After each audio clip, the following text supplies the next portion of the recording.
homies, and welcome back to the whole What the Fuck is Up. We are your hosts. I am Nani. I'm the Ant. And this is episode 5 of Rollin' with the Homies podcast.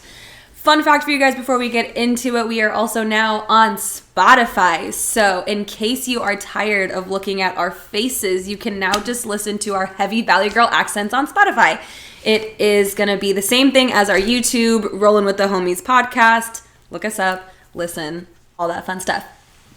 But as per usual, we are going to start our day off with 3 notable things. Mine, hers, yours, everyone's. We are going to do 3 notable things since we last saw you guys, because a lot goes on during our weeks and, you know. Or I don't have enough to say from just the one day. Yeah, sometimes when we film, our days are like super boring and this is just what we do that day, so it's a little bit difficult sometimes. But my number one most notable thing since we last saw you guys is gonna be the super fun photo shoot we did for our podcast. It's really exciting. We got to work with Nightshade Collective, who is a group of girls that I love working with. Shout out to Nightshade Collective. They're awesome. They're very awesome, super talented group of ladies and very good at what they do. And we are so excited to share it with you guys. Our notable thing number 1 is that we had a really awesome photo shoot. Yeah, it went really, really well. To promote the channel, the pictures, the photo sets will be coming as soon as possible. Yeah, we're stoked about it. So that's number 1 for us. And our second notable thing collectively is that we're live on Patreon. By the time you guys are seeing and or listening to this, we are live on Patreon. Go join us. Go support. Yeah. Support our weed fund. You want to be an ultimate homie to really impress us. Yeah. To really earn our trust, you got to be an ultimate homie. To be a ride or die homie. Number 3 for me, I know we're flying through these a little bit today. We did a lot of shopping this week. Not all the shopping that we needed to do in the world, but we did a lot of shopping, and I love everything that I got. I got the skirt that I'm wearing today. I got some new shoes, a new pair of jeans that fits me because I've gained 35 pounds and I'm a fat ass. Like, got some clothes that fit me. That's really exciting. Today we are baking with Durban Jack. It's from the Jack family. The only other one that I know we've tried is Galactic Never Jack. tried this strain before. So just like last week, you are gonna ride this ride out with us. Right. And my third notable thing, we got our nails done today. Mine is inspired by Sleeping Beauty. We've been watching so many cartoons lately. She was watching the Invader Zim movie when I came home the other day. Yeah, I was editing the last episode of the podcast, and I was watching the Invader Zim movie on Netflix. It wasn't bad, but it wasn't great. First half of the movie was really good. Yeah. Actually, and I was invested, and then the second half I lost interest. And it might have just been because I got really high and I was doing work, but yeah, I used to be an Invader Zim stan. I had all the shirts from Hot Topic that were like tacos. I had and they had Gurr, like a Gurr fucking sweatband. Oh my god, green, sweatband. I also had a Gurr mood bracelet. That was my shit. If it wasn't Gurr, I didn't want it. Right. I was an Invader Zim stan. I am today an Invader Zim to this stan. Day. An Invader Zim stan. Absolutely. 10 out of 10. Very good show. Ahead of its time. It's just the right amount of cute and cringy. Yeah.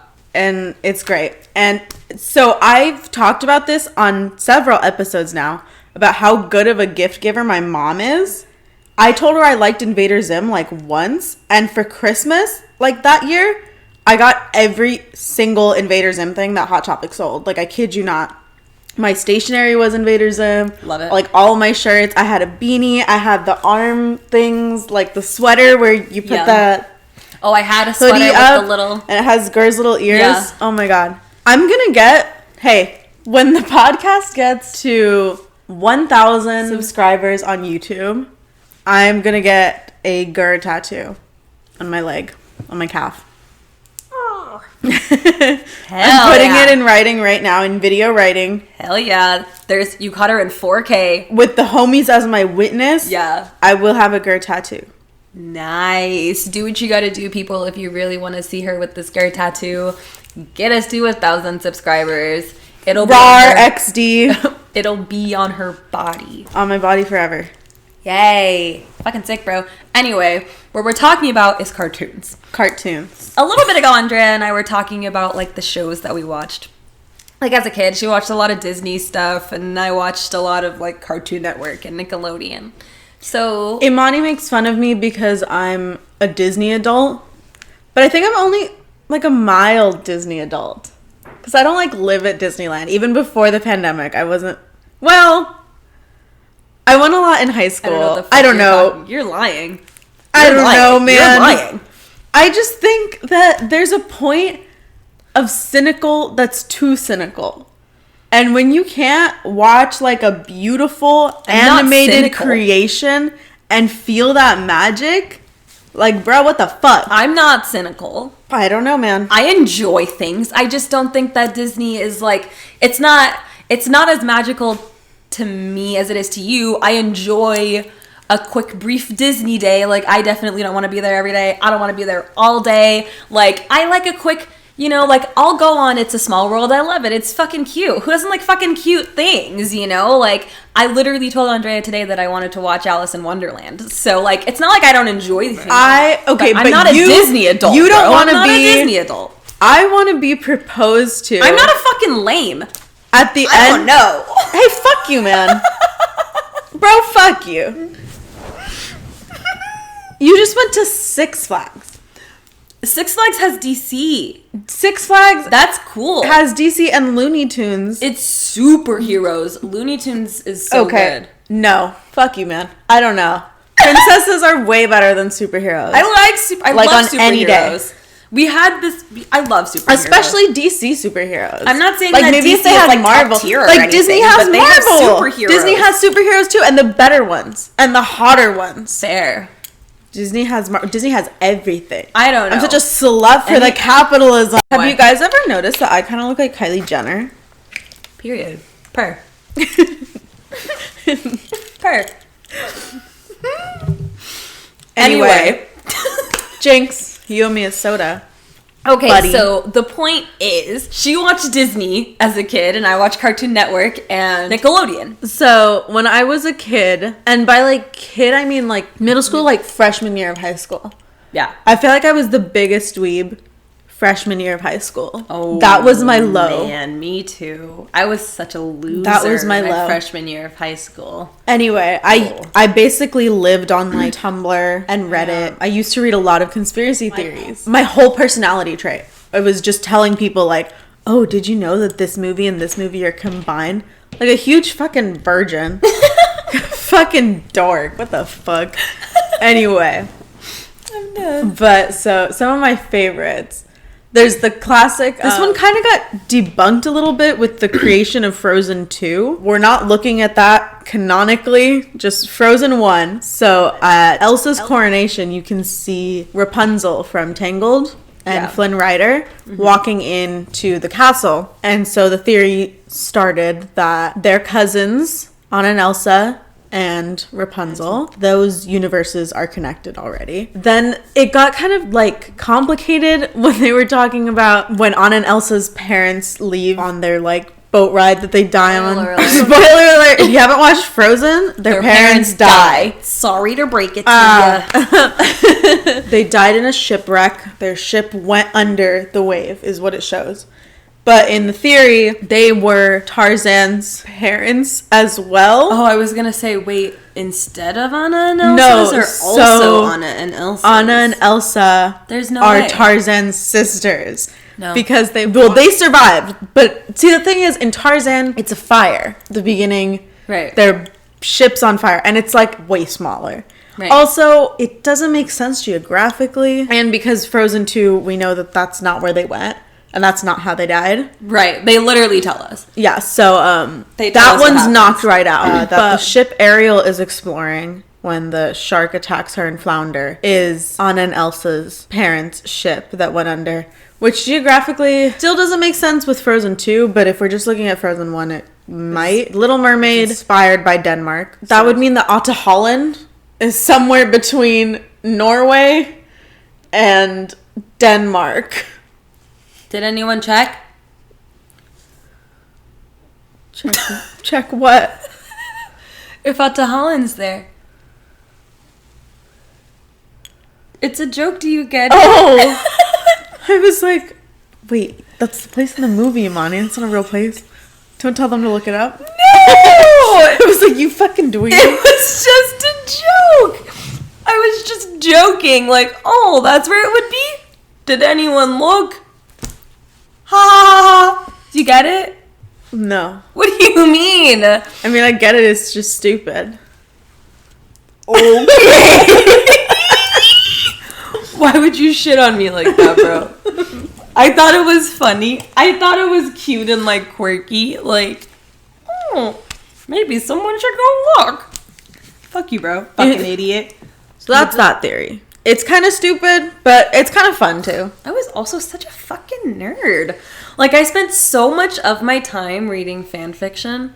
I still spend so much of my time reading fan fiction. Dude, me too. And writing fan fiction. I've never written fan fiction before, and do really love it. When I was younger, my go-to conspiracy theory was Rugrats. I love Rugrats, the show, a lot. It holds a very special place in my heart. Like, I remember watching it a lot with my sister as a kid, or going to daycare in the morning and watching Rugrats and stuff like that. So I do really, really love the show. So when I saw the Rugrats conspiracy theory, oh Lord, they got me. Like, I was taken aback. So if you don't know, there's a girl named Angelica, and she has a cousin named Tommy Pickles. He has friends Chucky, Phil and Lil, and a little brother Dill. So that's the characters of the show. But in the conspiracy theory, none of the babies exist. There is no Tommy, Chucky, or Phil and Lil. The reason that is because Angelica is apparently, like, schizophrenic or something along those lines. She just imagines all the babies because Chucky died with his mom, and that's why Chucky's dad is always like on edge and, like, frantic and stuff like that, because he's, like, you know, stressed because his kid and his wife died on the plane. And have you never heard this one? No, I have. I was just like, forgot how dark it is. No, it's so bad. It's so bad. Okay, so that's what happened to Chucky. Chucky's, you know, not alive, died with his mom. That's why Chaz is a wreck. Tommy was born, but he was a stillborn. No!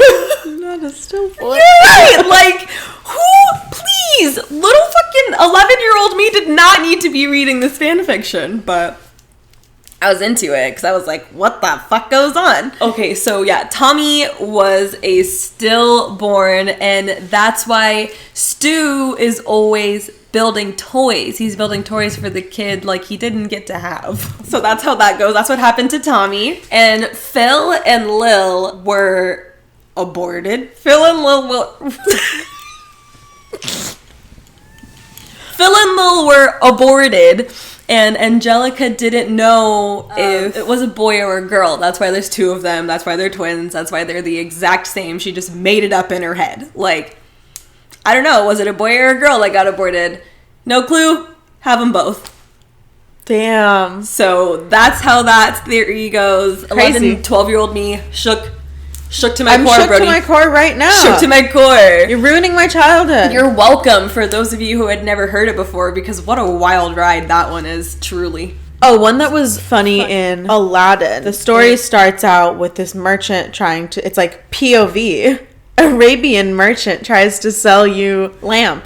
And then he tells the story. So the theory is that guy is the genie, because he's the only human character in the movie that has 4 fingers instead of 5. And he's wearing, like, the same thing. Like, it's not even, like, a theory. It's just kind of like, duh. Like, he has the same swirly goatee. And he's wearing a blue, like, tunic with the red sash. Yeah, and then he's trying to sell you the lamp because now that he's free and he can do whatever he wants, he's fucking bored. And he... This is supposed to be... I didn't mean to do that! This was supposed to be a good, wholesome episode. I didn't even think about it when I was doing it. Disney conspiracy. The genie's trying to get you to rub him off. He's like, come by this lamp, and then you rub it, and his dick comes out. I didn't even realize I was doing that. I was just like, I was rubbing the lamp. Rub it. Is that, you're supposed to rub the side of the lamp. Oh, I thought you rubbed the top. Like, okay, here's the lamp, and you rub it like on the top. No, like you're rubbing a clit. That's not what I meant. I'm screaming. I just want to rub the lamp. He No, wants you to rub rub the it. sides of the lamp. He wants you to rub it. It is lamp. Rub lamp. You rub the sides of the lamp. Sorry, guys. Sorry. Fucking idiot. I didn't. Whatever. He wants to serve again. He wants you to be his master. Daddy. He said, I've been trapped. How may I serve you? He said, step bro, I'm trapped. I'm trapped in the lamp. No. I'm stuck. Not the step bro. No, step bro, can you help me out of the lamp? Shut up. I have one. Cool. I have one. It's... Guys, we're so high. I have one. You said, shut up, I have it. Don't tell them we're high. Don't. Shh. Wait, I forgot which one I wanted to do. Oh, hey Arnold. Hey Arnold. Oh my god. I used to have this fucking awful roommate. And she used to say that I looked like Hey Arnold. That fucking bitch. So angry just thinking about it. Oh my god. I'm gonna start calling you Hey Arnold. No. No. Okay, my conspiracy theory is about Hey Arnold, who I do not look like. Like, you would need to rotate my head to look like him. I'm confused. No. Shh. And anyway. Your hair, it counts. It's that Arnold is not the main character. It's not really like a conspiracy theory, more like, I don't know, like a viewer's opinion, I guess. A fan theory. Yeah, like a fan theory that like Arnold is not supposed to be like the main character in the show.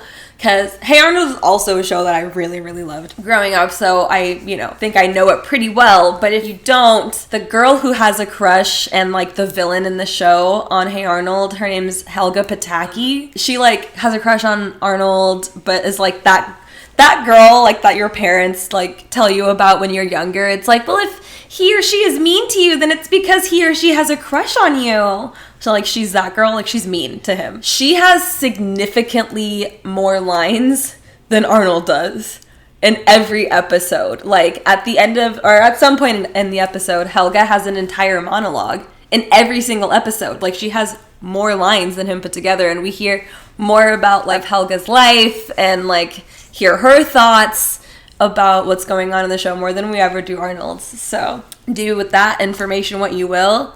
I agree. I think that Helga is definitely the main character. Is that true? Yeah, I think I've so. got to be honest. I can't say that I've ever seen an episode of Hey Arnold. I love Hey Arnold. I would die for Arnold. Yes, I love Hey Arnold. It's on something. I think it's on Netflix. And I used to go to sleep watching like episodes and episodes and episodes of Hey Arnold like last year. I love Hey Arnold. I also really love Cat Dog. Cat Dog. Cat Dog. Alone in a world with a little cat dog. I'm a cool kid. I'm a Nick at Night kid. I don't know. Okay, I am going to speed through our last one, you guys, because Andrea doesn't have one. And damn, expose me. It's just gonna be... I'm too high to remember what my other one was. The wild thornberries. In the wild thornberries, Eliza can talk to animals. Like, she can communicate with animals, and she supposedly got her gift from a shaman. Well, she's supposedly not okay in the head, and that just never happened. She never got that gift from the shaman. Like, she cannot communicate with animals, and nobody can corroborate that she can. Like... So, it's believed... The theory is just, she's a fraud? Yeah, she's a fraud. Like, she can't... No, but apparently it's, like, all in her head and nobody just, like, says anything to her. They're just like, she's talking to the animals. Like, she's, like, not okay in the head, but she can't She doesn't know what's going on. You know, the other day, I had this trippy thought that what if you don't actually exist and that, like, I'm crazy? Why would you say that? Why would you say that? And you're my imaginary friend? Why would you make me question my existence more than I already do? Why would you do that? What's your problem? It was just a thought that I had. Oh my God. Like, how crazy would that be? If my stressed parents were just out. like, how do I know? Yeah. How do I know You if can I'm bring real? Imani. I don't know if I'm real. do you see someone next to me? Anyway, we're going to move on from that very scary thought because that was the worst thing she's ever said to me in my life. I don't know who I am. Brief intermission for existential crisis. Yeah, literally. Anyway, we're going to move on to something more equally as morbid, but More morbid. more morbid. Right. Equally as morbid, but more. More, but less existential. Because it just actually happened. We are going to move on to murder. That's what we're doing next. We're sellouts. Every other podcast suggestion, talk about murder. I'm like, I'm about to murder you. Anyway, we're talking about American murder mysteries, folks. We have both chosen our cases. Who's going first? It's me. I'm going first. Because I'm excited. Oh, I guess not excited. No! Not excited. I'm We sorry. have no class. I'm sorry. Literally zero fucking class. Sorry. Like, the last episode we were talking about peeing and shitting. I don't know. Not excited though. That's bad. But I do want to tell you guys about it. It's about Jody Arias. I don't know if you've heard about her, but she's a cold-blooded killer. No, Imani, I haven't heard about Jody Arias. Oh, no. Can you tell me about this case? Yeah, I can. So Jody Arias was like a little like hometown fucking hee-haw ass girl. She starts dating this guy named Travis Alexander. Travis is like religious. Jody was like crazy. So she's like, oh yeah, like I'll get baptized under your religion. And she's like, it's not for you, it's for me. But it's like absolutely for him because she was insane. Or so they say. I don't know. But you make your judgments when I get to the end. Jody and Travis are like on and off boyfriend and girlfriend, and they officially like break up at some point, and Travis starts dating somebody else, and Jody says she's like going on a trip, she's gonna go meet somebody else, but she's driving from state to state and just happens to pass by the state that Travis lives in. Like happens to, you know, like, and they say it's because, you know, she's crazy and she's stalking him, and like they broke up, but she still wanted to be with him, and she was the other woman, and all that kind of fun stuff. So yeah, Jody drives through his state, winds up at his house, takes a camera with her, and like they find Travis's body. Then like a few days later, like 4 or 5 days, I believe, he's dead. Travis is dead. He was in his bathroom with like 27 stab wounds, like his throat cut from like side to side, his head's barely on, and a point blank gunshot wound. This is the one with the photo. Yeah. She took the photo. She took pictures of him. Like they had sex before all this happened. They hop in the shower. They're taking pictures of each other, like scanty pictures. And then she also takes pictures of him after he's been killed. And so Jody then takes the camera and she puts it in the washing machine. So yeah, cops find him. They like start investigating Jody, and if you watch Jody's like interrogation tapes, like she is cool as a cucumber. Is like, oh my God, I had no idea. Like that's horrible. I don't know why anybody would ever want to do anything bad to Travis. Everybody loved Travis, you know, like she's like, what the fuck? Like all of them. It's pretty chilling, to be completely honest. Like she's like, no fucks given, nonchalant as fuck. But, you know, still like the right amount of concerned for like somebody who's finding out that their ex-boyfriend's dead. Just playing it off really well. So this goes like on and on and on forever. They're trying to figure out what the hell happened like with Jody, and then they finally arrest her. I was watching like her trial. She represented herself. She didn't have an attorney? No. Damn. Bold. We found out in the trial that Travis Alexander was actually very abusive. Really? Crazily enough, yes. Because in the case, Jody claims that it was like self-defense. Like they had been in an abusive relationship, and what happened that night was her just like freaking the fuck out and having enough of him like putting his hands on her. 27 stab wounds is self-defense. Obviously that's not self-defense, but she's claiming like he was so abusive to her that she just like snapped. And she's like, crimes of passion. Yeah. Like crimes of passion. But they do have like evidence of Travis being super abusive towards Jody, and like she was saying like she didn't want to have sex before like marriage and stuff, and he like pressured her into it. Like you can see all the evidence of him being abusive. So that's what goes on in that case. She is in jail as we speak. I believe the last time I checked she was still in prison and maintaining her innocence. Yeah, that's how that case goes. Let me know what you guys think. Do you think that she just cold-bloodedly killed him because she was crazy and a stalker and he didn't want to be with her? Or do you think it was a crime of passion? She just got done. The photos of it, I think, are incriminating. That's my opinion. I think taking the photos shows how psychotic she was. Right. Like she was like, I did it. Yeah. Like this is something I need to like memorialize. Right. Like who does that? If it was a crime of passion, I don't think that you would take a picture of it so you can look at it later, because crimes of passion make you feel like shit after you do it. So crimes of passion are an impulse thing. Right. So photos make it like there was intention. Mm-hmm. Yeah. So I don't know. You guys let me know. That is my American murder mystery. I highly recommend the Jody Arias documentary on Hulu. I'm going to watch that tonight when you go to bed. Like if you don't know a lot about her, you want to know more than, what I could give you. What our high off our asses trying to talk about shit can give you. Right. Like I did my best to piece that together, but if you'd like it better, it's on Hulu. Okay. I'm going to be going with everybody's favorite case, Jonbenet Ramsay. So it's Christmas night, 1996. The Ramsays throw a Christmas party. People leave. They put their daughter to sleep, and in the morning, she's not there, and her mom found a ransom note. A 3-page long ransom note. That's a long which is super long for a ransom note. Who leaves a ransom note that's 3 pages long? No, ransom notes are like, get her or she dies. Yeah, it's like, give me this much or she's dead. Right. Like, that's it. That's like, a ransom note.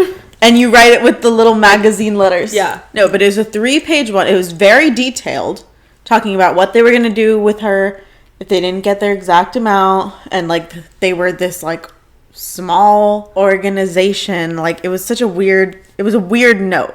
It was things that nobody who's actually kidnapping somebody would write. Anyway, the note asked for exactly $118,000 in exchange for their daughter. And that they would call between the hours of 8 a.m. and 10 a.m.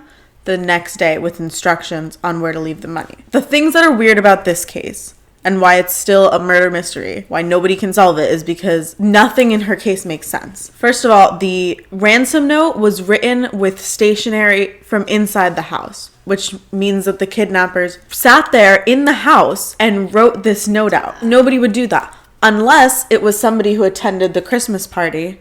Right. And was there as a guest, took some of the stationery and just was writing there at the party, which still wouldn't really make sense. Yeah, don't you think that the parents would have been like, what are or you like someone would doing? notice, that you're just like writing at a party. The weirder thing about this case, though, is that there wasn't a kidnapping at all, because she was found in the basement 7 hours after she was declared missing.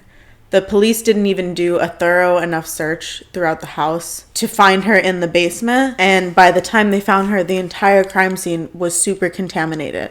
So her parents were ruled out as suspects because they had contaminated the entire crime scene. So her dad, John Ramsay, is the one who found her body in the basement. Her cause of death was both blunt force trauma to the head and strangulation. She was found with a rope, like a cord rope. She's a baby. Around her neck. Yeah, she's 6, by the way. There was evidence of sexual abuse, too. She was found with a single drop of blood in her underwear. Aww. And there was previous evidence of potential sexual abuse. Her mom had taken her in a few months prior to the doctor for a rash and sensitivity in that area that she said was caused by a bubble bath. But after the murder, it comes into a new light of the possibilities, the scary possibilities of that. This is a dark episode, damn. These are like different vibes. This is the like, we're talking about the deep shit high vibes. I should have warned you guys. If you guys have made it this far, thank you so much. I'm really excited about this episode. I love shit like this. I think this is so fucking cool. So it's just a little different than our usual comedy. Yeah. So we really hope that let us know what you think. Yeah. That was just But if you're still here, yay. Thanks for being here. Yeah, thanks for listening to our high asses talk about shit that everyone knows about probably. Also, you should comment and let us know if you guys enjoy us trying new strains on episodes and seeing how we react to them. Yeah. I don't know how this is for you guys, but we just take you on the journey with us. It's always a toss-up. Yeah, like we have no idea how we're going to respond and if we're going to be super happy and peppy or if it's going to be a little bit more of a struggle for us to get through. We never have any idea. So if you like the idea of us trying a new strain for every episode, let us know because I think that would be kind of cool. Yeah, especially because our dispensary never has the same strain anyway. That's probably what's going to happen either fucking way. Yeah, like they never have the same strain twice. No. And we go in like every week. Right. Like every time we go there, it's just like the one we just have. It's not there anymore. That's never existed. It's like a Twilight Zone thing. What? They're like, what is that strain? That's never existed. Crazy. Crazy shit. But yeah, let us know. Sorry for the detour. We are going to get back to Jonbenet Ramsay. All right. Sorry, Jonbenet. Yeah. Sorry to get sidetracked, girl. So sorry, Miss Girl. Another interesting thing about the coroner's report is that she was found with pineapple in her stomach. Her brother had been eating pineapple before bed, allegedly. There was a bowl of pineapple found on the kitchen counter with his fingerprints on it. Her 9-year-old brother is one of the suspects for this reason. So those are the basic key points of this case. She was found in the basement, so the ransom note doesn't even make sense because they never had her to begin with. Another really weird thing about this case is that the basement she was found in, there was a window open and a man's footprint on top of a suitcase. So it's possible that that's how the kidnapper would have gotten in and out. Right. But there was no footprint in the snow coming out. And there was a spider web across the window that hadn't been broken. So if someone had come in or out the window, the spider web definitely would have been broken, especially if it was a grown man. Right. And there would have been evidence in the snow. But in the fresh snow, there was no evidence at all. It was like fresh and untouched. So that was super weird. And what's even weirder, the suitcase that the footprint was on, the Ramsays claim isn't even theirs. They don't know how it got in the basement. Stop it. And what was inside of it was a blanket full of dried semen and a Dr. Seuss book. What's even weirder, the cherry on top of this weird case is that the semen inside belonged to a family member. It was John Ramsay's oldest son from a previous marriage. So Jonbenet Ramsay's half-brother. His semen in a blanket and a Dr. Seuss book in a suitcase they claim isn't theirs in a basement with a shoe print with their daughter abused, hit in the head, and strangled. I don't even know what to say. I know. There's so many weird things. I could go on and on about this case. But when her mother called 911 to report the kidnapping and the ransom note, she said, "We have a kidnapping," instead of "my daughter's been kidnapped," which we have a kidnapping really is definitely like, who speaks like that? It's being passive to pass off like ownership. It's basically like she's lying, right, or she's nervous is right, what that sounds like. It's very passive. Why would you say we have a kidnapping? It's so detached from the situation. Right. It's trying to push blame off of them. It's weird. And why would you not like be like, oh my God, like my daughter has been kidnapped. Somebody took my daughter. Like my daughter's missing. They said we have a kidnapping. A police officer reported that they were acting really strange the whole next day. And they didn't even mention that the kidnapper never called. It wasn't even something that they felt to note to police, which if your daughter had really been kidnapped and was being held for ransom and you needed to get the money to them, you would want to be waiting by the phone for that time. And you would want to be like, nobody called. What are we supposed to do? So the whole thing was just really, really sketchy and weird from the start. The amount specified in the ransom note was $118,000, which was the exact amount that John Ramsay had received as a Christmas bonus at work. That could be one of two things. Either the kidnapper, quote unquote, was somebody who worked with John or was in the family and knew the exact amount of the bonus, or it was John himself writing the note and wanting to frame somebody he worked with or somebody close to him as they would know that. So including that information to make it seem like it was somebody who would know that information, if that makes sense. Literally, what in the world goes on in this case? So the theory is that her brother killed her because they got into an altercation about she took some pieces of his pineapple that he was getting as a snack, and they got into a fight and he started to choke her. He was 9, she was 6, and he had already displayed actions that were super questionable. He hated his sister. There was evidence that he really did not like her. He denies these claims, but he allegedly had smeared feces, his own feces, all along his sister's bedroom wall and her bed. Yeah, those are just really odd things about the case. And so that he would have strangled her and she would have been knocked out, appearing to be dead. Her heart rate slowed so much that she's practically dead. And her parents helped cover up the fact that he had basically killed her by hitting her in the head really hard. That's one of the theories. Another theory is that the parents did it. Another theory is that somebody close to the family had done it. There's a lot of different theories, and there's evidence to support every single one. Another theory that it was a man, I don't remember his name, but he played Santa at the mall that Jonbenet and her family would go to, and she gave him a vial of glitter one time that she was there. And when he went into heart surgery, he requested his ashes to be mixed with that glitter. If he died, to be mixed with the glitter that she gave him. What? So there are theories that he's a creepy old man, like, to the point of...